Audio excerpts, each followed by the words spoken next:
కొడుకుని నందన అన్న శబ్దంతో పిలుస్తారు. ఎందుకు పిలుస్తారు అంటే ఎవరికి ఆనందం ఇస్తాడు అంటే తండ్రికి ఆనందం ఇస్తాడు. తండ్రికి సంతోషం ఎక్కడ అంటే కొడుకుని చూస్తే.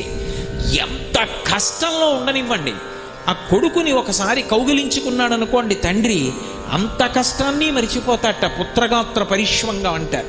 ఆ కొడుకుని కౌగిలించుకోవడంలో తండ్రి అంత ఆనందాన్ని పొందుతాడు.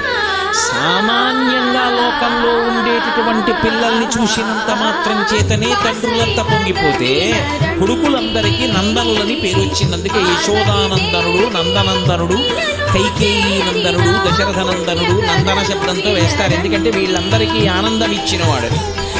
మరి అటువంటిది లోకంలో ఉన్నటువంటి పిల్లల కన్నా కూడా భిన్నమైనటువంటి రీతిలో అయోనిజుడైనటువంటి శుతుడు, జరామరణములు లేనివాడు, పరమశివుడితో తుల్యమైన వాడు కావాలి నాకు కొడుకని నేను ప్రార్థన చేస్తే